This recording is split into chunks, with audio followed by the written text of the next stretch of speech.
SSC একাদশ ও দ্বাদশ শ্রেণীর শিক্ষক নিয়োগে নথি যাচাই শুরু প্রথম দিন। তবে অনুপস্থিত মাত্র 6 জন চাকরি প্রার্থী।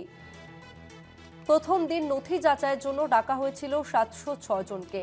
700 জন নথি যাচাইয়ের যে প্রক্রিয়া সেখানে অংশগ্রহণ করেছেন বলে এসএসসি সূত্রে খবর, এবং নথি যাচাইয়ের প্রক্রিয়া চলবে 3রা ডিসেম্বর পর্যন্ত।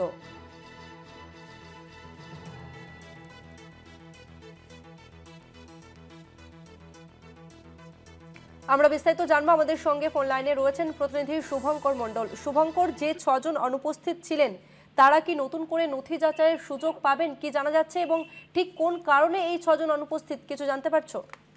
না দেখো, সেই কারণটা এসএসসি তরফ থেকে জানানো হয়নি। কেন তারা আসেননি, তাদেরকে গতকাল ডেট দেওয়া হয়েছিল একেবারে শুরুর দিন এসএসসি নথি যাচাইয়ের প্রক্রিয়া একাদশ দ্বাদশে, এবং সেখানে 706 জনকে ডাকা হয়েছিল, যার মধ্যে 6 জন অনুপস্থিত ছিল। এবং এসএসসি তরফ থেকে কিন্তু স্পষ্ট বলা হয়েছে যে এই 6 জন আর নতুন ভাবে নথি যাচাইয়ের প্রক্রিয়াতে অংশগ্রহণ করতে পারবে না, কেননা এর পরবর্তীতে কিন্তু সব শিডিউল করে রাখা হয়েছে। আজকে এরকম 1,500 জনকে ডাকা হয়েছে, এবং টেবিল সংখ্যা গতকাল যেখানে 15 ছিল সেখান থেকে কিন্তু টেবিল সংখ্যা দ্বিগুণ করা হয়েছে।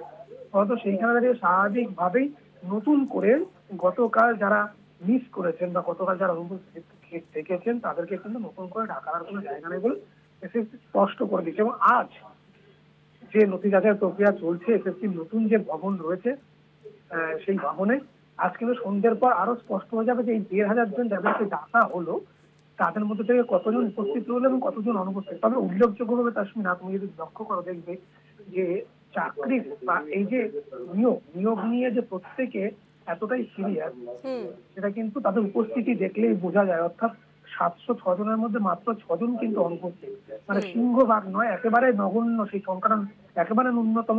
তার সত্ত্বেও যারা অনুপস্থিত থাকলেন তাদেরকে কিন্তু নতুন করার সুযোগ তারা পাবেন না বলে স্পষ্ট করে দেওয়া হয়েছে। ধন্যবাদ শুভঙ্কর।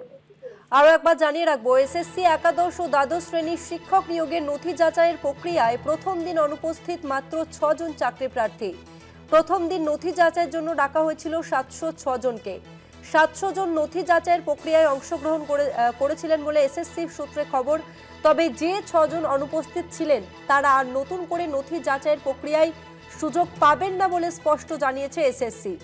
18 নভেম্বর থেকে শুরু হয়েছে নথি যাচাইয়ের প্রক্রিয়া, যা চলবে 3রা ডিসেম্বর পর্যন্ত।